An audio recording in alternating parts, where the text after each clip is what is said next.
열천의 비유라는 제목으로 은혜의 말씀 나눕니다. 자, 하나님 나라 비유 설교 8번째인데요. 오늘 일단 일단락 칠 겁니다. 수많은 예수님의 비유 설교가 있었지만 하나님 나라는 이러이러하니, 자, 천국은 이러이러하니 비유만 8개를 골라서 지난 시간부터 오늘까지 말씀을 나눴습니다. 대체적으로 하나님 나라가 어떤 나라인지에 대해서 하나님 통치, 또 오늘 특별히 하나님 나라에 어떻게 들어갈 수 있는지를 너무나 구체적으로 말씀하신 내용이 오늘 우리가 읽은 본문입니다. 오늘 1절도 그렇게 동일하게 시작하죠.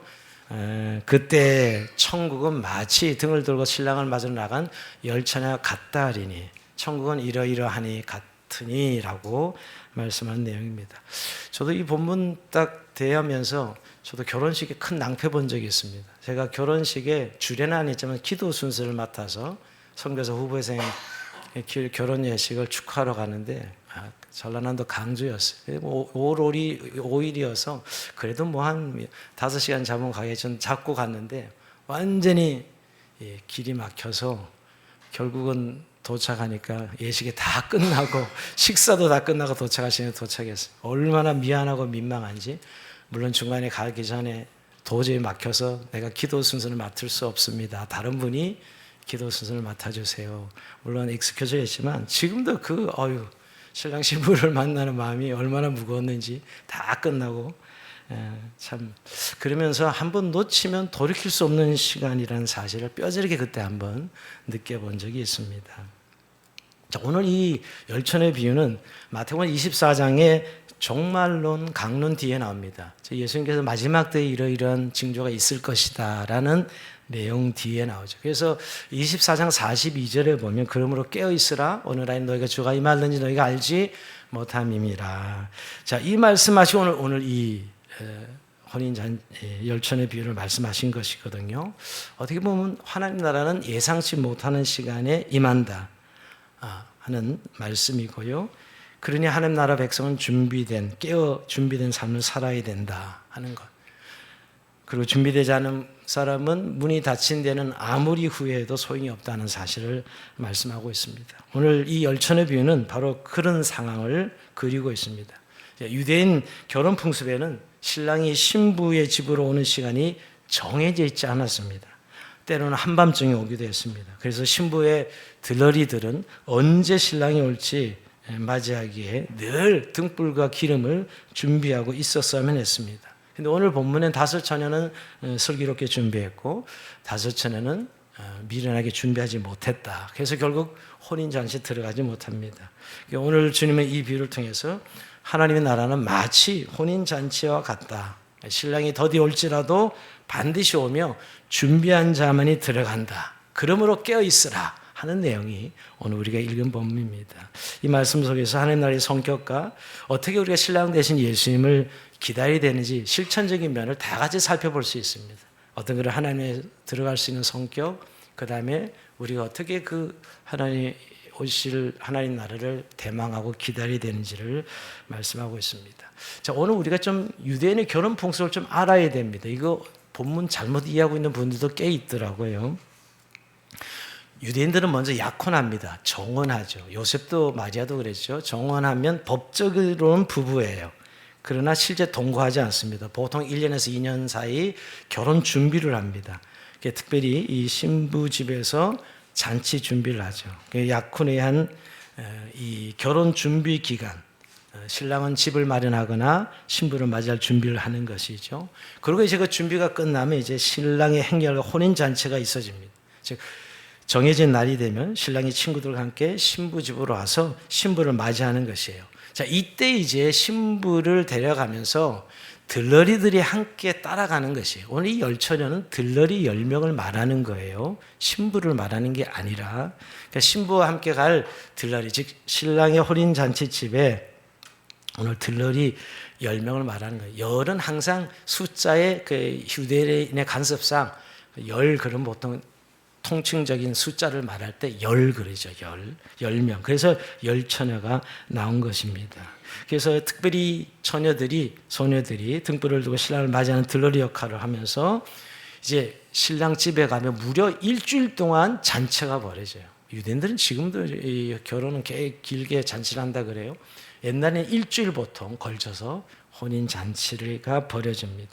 근데 중요한 것은 신랑의 도착 시간이 일정하지 않다는 것입니다. 때로는 밤늦게 올 수도 있고 신부와 들리들은 언제 올지 모르는 신랑을 늘 준비하며 기다려야 했습니다. 따라서 오늘 이 등과 기름을 준비한 이 슬기로운 처녀, 그리고 준비하지 못한, 즉 기름을 준비하지 못한 미련한 처녀의 차이는 즉 신랑을 언제라도 맞이할 준비가 되어 있는가 하는 그런 문제이지요. 근데 여러분 오늘 본문에 보면 근데 우선 10명의 처녀들이 다 졸며 잤다는 거예요. 구별이 없습니다. 외관상으로는. 5절에 볼까요? 신랑이 더디 오므로 다 졸며 잘세 그랬습니다. 우리가 근데 여기에서 5처녀는 슬기롭고 5처녀는 미련한 것으로 갈리지요.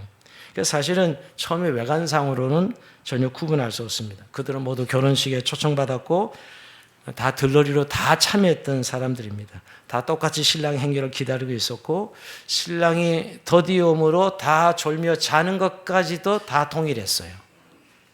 5명은 슬기로운 5처녀는 깨어 있었지 않았어요. 그 슬기로운 5처녀도 다 신랑이 더디오니까 다 졸며 잤다는 사실을 기억해야 됩니다. 근데 이렇게 자고 있는데 10명이 다 너무 늦게 오니까 6절에 어떻게 말씀하고 있죠? 밤중에 소리가 나되 보라 신랑이로다. 이렇게 보라 신랑이로다 맞으러 나오라 하며 소리가 들고 다 일어나 이제 등을 딱 준비해서요 이제 나가는 것이죠. 근데 오늘 이 슬기 있는 처녀들은 여기서 여분의 기름을 준비했고 미련한 처녀들은 준비하지 않았다는 데서 쫙 갈립니다. 자, 이 결정적이고 중요한 시간에 이 미련한 처녀들과 슬기로운 처녀들이 갈리는 것이에요. 갈리는 그 지점은 여분의 기름을 준비했느냐, 준비하지 않았느냐, 그 차이입니다. 근데 오늘 이 준비하지 못한 미련한 처녀들이 기름을 좀 빌려달라 그러죠. 근데 우리야 너희가 쓰기에 다 부족할까 하노니 차라리 파는 자들이 가서 너희 쓸 것을 사라. 이렇게 아주 매정하게 거절합니다. 이때는 24시 편의점이 없었습니다. 기름을 아무 때나 가서 살 수가 없었다고요. 문이 닫혀서 어떻게 기름을 살 수가 없는 것이죠. 그러니 아마 문을 두드려 깨워서 사야 했던 것이죠. 그러니 늦을 수밖에 없는 것입니다. 결국 그들이 사러 간 사이에 기름을 사러 간 신랑의 행렬은 도착했고 기름을 준비해뒀던 슬기로운 처녀들은 신랑을 따라서 혼인잔치에 들어가는 것입니다. 근데 문제는 여러분 그렇게 나중에 사서 왔는데 준비했는데 이미 문은 딱 닫힙니다. 10절 볼까요? 그들이 사러 간 사이 신랑이 오므로 준비하였던 자들은 함께 혼인잔치에 들어가고 문은 닫힌지라 이렇게 표현하고 있습니다. 즉 그 후에 미련한 처녀들이 도착해서 문을 막 두드렸지만 문은 딱 닫혀버립니다. 여러분 참 이거 너무 매정하죠, 그죠? 열어줄 만한데 닫히고 열리지 않는. 11절 볼까요? 그 후에 남은 처녀들이 와서 이르되 주여 주여 우리에게 열어주소서. 막 애타게 문을 두드려도 열어주지 않습니다. 아니 너무 매정하죠. 이 비유가 그런데요. 이 본문을 보면서 뭐가 생각나요? 산상수훈에 마태복음 7장 21절을 보면 나더러 주여 주여 하는 자마다 천국에 들어갈 것이 아니요 다만 하늘에 계신 내 아버지의 뜻대로 행하는 자를 들어가리라. 유사하죠? 이 이해가 연결 구절이에요. 사실은 열어주소서 안 열립니다. 예수님 오늘도 이 말씀하죠. 주여 하는 자마다 다 천국에 들어갈 것이 아니다면서 들어가지 못한 걸 보게 됩니다. 신랑은 이렇게 말합니다. 자, 오늘 12절에 볼까요? 대답하여 이르되 문을 열어달라는 이 미련한 처녀들에게 진실로 너희에게는 내가 너희를 알지 못하노라 하였느니라. 와, 너무 매정하죠? 내가 너희를 알지 못한다 라고 선포합니다. 이것도 여러분 산상수훈 마태복음 7장 23절에 이렇게 말씀합니다. 그때 내가 그들에게 밝히 말하되 내가 너희를 도무지 알지 못하니 불법을 행하는 자들아 내게서 떠나가라 이렇게 말씀하시지요. 참 결국 여러분 여분의 기름을 준비하지 않았던 미련한 처녀들은 자신들이 원했고 기다렸음에도 불구하고 결국 혼인잔치에 들어가지 못합니다. 자, 여기서 이제 여기까지가 오늘 우리의 전체 비유의 내용인데 이제 이 핵심은 뭐예요? 도대체 기름이 뭔데? 기름을 준비한 사람은 슬기로운 처녀 들어가고 기름을 준비하지 못한 미련한 처녀 들어가지 못하는 이 기름이 뭐냐? 이 해석에 오랫동안 2000년 동안 이 해석 가지고 많이 논란이 있었습니다. 그러니까 보통 전통적으로는 이 기름을 성령이라 이렇게 성령님이라 이렇게 해석하죠.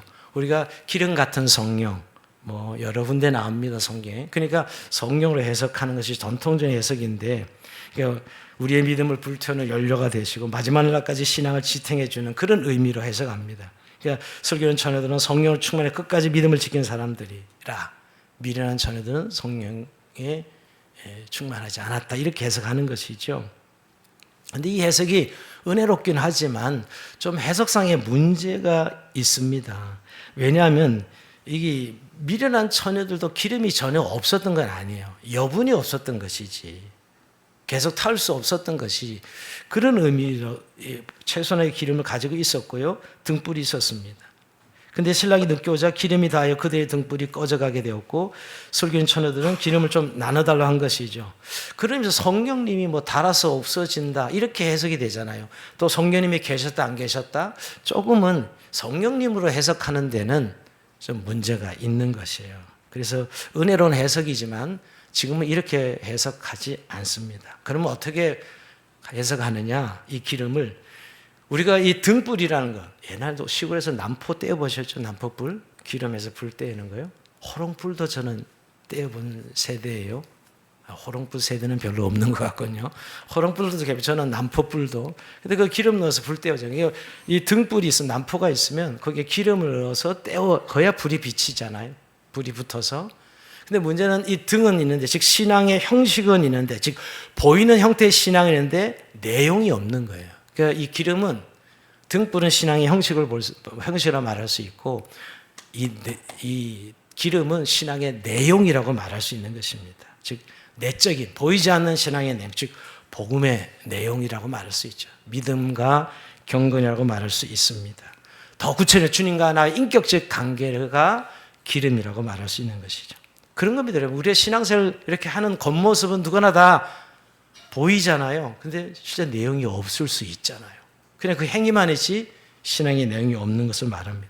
우리가 선물을 받았는데 포장지 딱 뜯어보는데 아무것도 없어. 이거 완전 사기가 당한 기분 아닙니까, 여러분? 경건의 모양은 있지만 능력이 없다는 말씀과 연결되는 것입니다. 여러분, 우리가 이렇게 주일날 출석하고 예배드리고 헌금하고 봉사도 하고 이런 것은 눈에 보이는 신앙생활이죠. 그죠? 근데 여러분, 정말 중요한 것, 이런 행위를 가능하게 하는 우리 마음에 복음의 내용이 없다면 우리가 하는 이런 행위는 다 사실 헛것인 거예요. 여러분, 근데 그것이 눈에 보이지 않잖아요. 우리가 믿는 예수 그리스도의 복음, 이 복음의 내용이 있으니까 헌금도 드리고 예배도 드리고 신앙생활하는데 그거 없이 겉으로 드러난 신앙 행위만 하는 것, 이게 등불이요. 정말 우리 마음에 가지고 있는 신앙의 내용, 복음은 기름이라고 말할 수 있는 것이죠. 여러분, 저는 늘 우리가 눈에 드러나는 신앙의 행위가 정말 우리 마음의 신앙의 내용에 있어서 이루어져야 되는 것이 이게 진정한 신앙생활이죠. 그런데 겉으로 드러난 신앙 행위는 있는데 복음은 몰라. 그리스도의 죄사함과 그의 하나님의 의로 인하여 자녀됨, 이런 복음의 내용을 모르면서 열심히 예배드리고 열심히 그냥 따라하는 그런 신앙생활 따라할 수 있잖아요. 이걸 말하는 것입니다. 저는 직분이 너무 존귀하고 귀하지만 그 직분에 걸맞는 복음의 내용이 있어서 그 직분을 감당해야지, 그 내용은 없이 그냥 남들이 눈에 드러나는 행위만 계속한다면 기름이 없는 것과 동일한 것입니다. 그러면서 저는 이 신앙의 내용을 뭐라고 해석하고 싶냐면 바로 복음의 능력이죠. 복음의 능력. 즉 나를 구원하신 하나님의 은혜에 대한 감격과 기쁨이 있는 사람이에요. 즉 내가 나를 구원하신 예수 그리스도의 믿음의 고백과 확실하고 그 믿음의 고백을 통해서 신앙생활하는 사람들을 말하는 것이죠. 여러분, 정말 복음을 아십니까? 그리고 그 복음 때문에 지금 예배드리고 또 하나님 봉사하고 섬기는 삶을 살고 있습니까? 아니, 더 나아가서 정말 복음 때문에 울어본 적이 있습니까? 십자가의 그 사랑에 감격하며 기뻐하며 정말 그 은혜가 너무너무 가슴 저리게 다가오는 그런 체험이 있습니까? 그게 신앙의 내용이죠. 그리고 더 나아가서 그것을 저는 영적 실력이라고 표현하고 싶어요. 이 신앙의 내용을. 뭘 실력이, 고난이 오고 위기가 왔을 때 정말 예수님을 버리지 아니하고 믿음 생활을 계속하는 사람들, 즉 내가 예수 믿는 것 때문에 영향력이 나타나야 되죠. 그냥 예수 믿는 걸로 끝나는 거예요. 그냥 믿는 거에 고백으로 아니잖아요. 믿음으로 인하여서 우리가 고난을 하면 이겨내기, 어려움도 와도 이겨내는 것. 그리고 나로 말미암아서 그 믿음의 영향력이 나타나지요. 나 때문에 누가 예수님을 알게 되고 믿게 되고 하는 이런 영향력, 이게 신앙의 내용이지요. 더 나아가서 여러분, 결국 신앙생활은 성령의 감동과 감화로 신앙생활을 하는 것입니다. 여러분, 우리가 성령의 감동과 감화 없이 신앙생활은 얼마나 피곤한 신앙생활인지 모릅니다. 여러분, 예수 믿고 나부터 매주 예배드리고 매일 기도를 참석하는데 여러분, 성령의 감동과 감화 인도 없이 어떻게 그 예배 행위를 계속 반복할 수 있느냐 말이에요. 불가능합니다. 너무너무 공고합니다. 그걸 계속 반복해야 돼, 죽을 때까지. 근데 우리가 그 행위가 매일 새로운 것은 내 안에 계신 성령께서 감동과 감화를 통해서 믿음 생활이 이루어지는 것. 이게 바로 기름이죠. 신앙의 내용입니다. 저는 늘 성령의 기름 부으심을 사모합니다. 여러분, 근데 성령 기름 부으심은 쟁취하는 것이 아니라 주님이 주시는 것인데 어떤 자기의 성령 기름 부으심이 있습니까? 십자가 보혈의 능력을 깨닫고 늘 회개하고 깨어지고 늘 그 은혜를 사모하는 자들에게 성령의 기름을 부어주시지요. 우리가 여러분, 이 복음의 이 십자가의 놀라운 이 내용을 우리가 마음에 믿고 따르는 그런 드러나는 신앙의 외적인 활동이 있어져야 온전한 신앙생활을 할 수 있는 것입니다. 여러분, 결국 우리가 이 드러나는 신앙생활을 할 수 있도록 하게 하는 신앙의 내용, 본질이 뭐냐? 바로 복음이죠. 성령의 역사하심입니다. 여러분, 우리가 정말 미래는 전에는 결국 이런 것들이에요. 신랑을 기다리긴 했지만 정말 자신이 제사함 받았는지 확신도 없고, 정말 자신의 믿음으로 말미암아 그리스도 의가 전가된 의롭다함을 받는지에도 알지 못하고, 자신과 원수됐던 하나님과 그리스도로 말미암아 화목하게 된 것을 누리지 못하는, 하나님과 합격을 누리지 못하는 이런 정말 영적인 문제는 이해하지 못하고 그저 기다린다니까 다 기다렸던 거예요. 이게 미련한 처녀들의 모습인 것이죠. 더 나아가서 여러분, 이 기름은 이렇게 해석합니다. 종말론적 관점에 보면 오늘 이 말씀이 깨어있으라, 즉 종말에 어떤 삶을 살아야 되는 걸 말씀하시면서 하셨기 때문에 전체적으로 보면 기름은 믿음의 시작이 아니라 마지막까지 깨어 준비하는 신앙의 지속성을 말해요. 여러분, 한때 불을 밝혔다고 안심하는 것이 아니라 끝까지 꺼지지 않도록 준비하는 믿음이 중요하다고 말씀하는 것이죠. 여러분, 기름 없는 등불은 잠시는 반짝반짝 할 수 있지만 금세 꺼집니다. 즉 형식적인 종교행위나 일시적인 믿음으로는 하나님 나라에 들어갈 수 없다는 것이에요. 하나님 나라는 매 순간 깨어있는 자만이 들어갈 수 있는 것이죠. 그게 바로 오늘 이 준비의 핵심은 성령의 기름으로 채워진 내적인 믿음이야. 내 마음에 늘 그리스도와 함께하는 삶에 대한 믿음의 내용이 있을 때 우리가 마지막 날까지 주님 오시는 그날까지 그 믿음을 지키고 인내하고 감당해 나가는 것이지요. 근데 여러분, 오늘 이 기름 준비가 결정적으로 결국 이렇게 나눴는데 결정적인 차이는 결정적인 시간에 드러난다는 거예요. 평상시에는 몰라요. 드러나지 않습니다. 여러분, 그냥 평생 같이 신앙생활 할 때 예배드리고 교제도 나누고 여러분 모르죠. 근데 신랑이 딱 올 때 그때서야 기름에 준비하지 못한 사람과 준비한 사람이 확 나눠집니다. 여러분, 보통 학생들 공부할 때는 누가 공부 잘하는지 못하는지 몰라요. 그죠? 그래서 수업할 때는 다 똑같아요. 언제 결말이 나요? 시험 딱 보면 벌써 등수가 딱 나면 실력 있고 공부하는 학생이구나, 공부 안 하는 학생이구나 확 드러나잖아요. 늘 준비하는 학생과 준비하는 학생이 확 드러나듯이 마찬가지로 위기와 고난이 올 때 확 드러나는 것이지요. 사람은 위기가 올 때 평상시에 갖고 있던 모습이 아닌 다른 모습을 드러낼 수도 있습니다. 신앙도 그렇습니다. 위기의 때 내가 드러나는 나의 성품과 신앙이 우리의 실상과 현주소를 보여주는 것입니다. 여러분, 이 경험을 소홀히 하면 자신을 속일 수 있어요. 우리가 여러분 자신한테 내가 이렇게 신앙 행위를 하니까 신앙의 내용도 있다라고 이렇게 착각할 수 있습니다. 그래서 야고보는 이렇게 권면하죠. 야고보서 1장 22절에 보면 너희는 말씀을 행하는 자가 되고 듣기만 하여 자신을 속이는 자가 되지 말라 그랬습니다. 즉 여러분, 뭐냐면 결정적인 시간이 오면 우리가 누구인지 드러나게 된다는 거예요. 미련한지 슬기로운 자지. 결정적인 순간에 말이에요. 여러분, 하나님은 가끔 우리에게 결정적인 순간에 우리가 누구인지를 드러내 보이시는 것 같아요. 야, 정말 나는 이 믿음이 없네? 이런 순간들이 있잖아요. 근데 사람의 위기가 와보면 그때 알게 됩니다. 그러니까 결정적 시간에 우리가 다 준비된 자로 주님 앞에 서야 된다는 것이죠. 어떻게 보면 주님께서 오늘 이 말씀을 더 기회를 주시는 것이죠. 많은 사람들이 예수님의 재림이 늦는다고 말합니다. 아닙니다. 우리의 믿음을 하나님 확실히 하시는 시간입니다. 저는 여러분 교회 안에서 여러분 신앙은 시간이 지나봐야 된다고 생각하는 사람입니다. 처음엔 다 누구나 열심을 내죠. 처음엔 다 뭔가 뭐 대단한 것처럼 우리가 할 수 있죠. 그러나 시간이 지나면 나태해지고 교만해지고 그러다 뭐 교회를 떠나는 사람들을 봅니다. 오히려 끝까지 남는 사람 의외의 인물들이 남아 있습니다. 우리가 보기에 막 기둥같이 될 것 같고 막 스타처럼 될 것 같지만 오히려 남는 자들은 의외의 사람들이 남죠. 그래서 오늘 이 약속의 실제가 이르기까지 시간을 두시는 이유가 이 때문입니다. 여러분 우리가 구약에도 보면 아브라함은 끝까지 우직하게 남지만 롯같이 세상적으로 요령 있는 자들은 떠나가 버리죠. 그러니까 우리의 진짜 믿음은 시간이 걸려서 검증된다는 거예요. 그래서 신랑이 늦게 오는 것이죠. 다 졸며 잘 때까지 하나님 기다리시는 겁니다. 이 시간이 흐르면서 고난과 역경을 얼마나 견딜 수 있는지, 시간이 흐르면서 그 유혹과 시험을 얼마나 이겨낼 수 있는지를 주님이 보시는 것입니다. 여러분 그래서 참 우리가 늘 매일매일이 어떻게 이런 신앙의 내적 내공을 쌓아가고 있는 그런 시간들이라는 사실을 기억해야 됩니다. 이거 한 가지요. 결정적인 시간에 결정적인 차이가 난다는. 또 하나는 기름은 절대 양도하거나 빌려줄 수 없다는 것입니다. 신랑이 도착했다는 전가를 받자마자 미련한 장 등을 봅니다. 기름이 넉넉하지 않으니까 기름을 빌려달라 그러죠. 그런데 이 슬기로운 다섯처는 아주 매정하게 모질게 빌려주지 않습니다. 이게 여기가 메시지가 있기 때문에 보통 그냥 비유 같으면 빌려줘야죠. 그러지 않아요, 여러분? 이런 매정한 인간이 어디 있어요? 근데 여기서는 그럴 수 없는 걸로 납니다. 왜? 신앙은 대신할 수가 없기 때문입니다. 믿음은 누구도 대신할 수가 없습니다.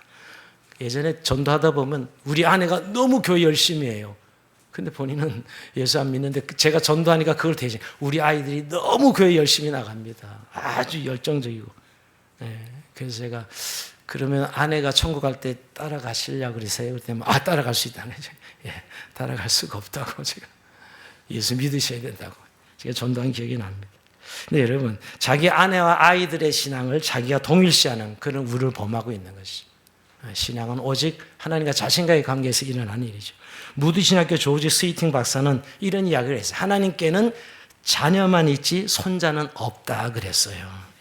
하나님께는 자녀만 있지 손자는 없습니다. 다 하나님께는 자녀만 있는 거예요. 하나님과 자 1대1 관계를 맺어야 되는 것이죠. 내가 사랑하고 나를 사랑하는 다른 사람의 믿음으로 구원 얻는 것이 아니라는 사실. 오직 나의 믿음으로만 구원받는 거예요. 믿음은 대체 불가입니다. 오늘 그것을 말씀하고 있습니다. 이제 마지막으로 오늘 결국 이 비유의 마지막 핵심 교훈은 그날과 그 시를 알지 못하니 깨어있으라. 즉 24장의 말씀을 다시 한번 25장에 말씀하고 있는 것이거든요. 깨어있으라. 즉 예수님의 재림의 때를 준비하라는 것이에요. 여러분 근데 재림 그럼 멀리 남겨져 있는 것 같은데 우리 개인적 죽음을 생각하면 그렇게 오래 남은 거 아닙니다. 그렇잖아요. 우리 개인적 죽음의 때 주님을 만나는 시간 아니겠어요? 우리가 주님이 오는 시간이 이 결정적 시간이 기념이나 생일처럼 온다면 무슨 문제가 있겠습니까? 문제는 언제 오실지 모른다는 거예요. 그 시간은 시계로 측정되거나 계산되는 크로노스의 시간이 아니라 주님이 결정하는 카이로스의 시간입니다. 카이로스의 시간. 내 생일 때 예수님이 오신다든지 이렇게 정해놓으면 얼마나 좋겠어요? 결혼 기념일 날 뭐 이런 날 오지 않습니다. 그렇죠? 주님이 정하신 카이로스 때 오신다는 거예요. 그때를 깨어 준비하라라고 말씀하고 있는 것입니다. 여기서 항상 깨어라는 말은 잠자지 말라는 말씀일까요? 아니죠, 여러분. 항상 이 컨텍스트는 뭐 어떤 배경이냐면 전쟁 용어예요, 전쟁. 전쟁에서 군인이 여러분 전쟁 치를 때 깨어 있어야 돼요. 졸면 여러분 죽는 거예요.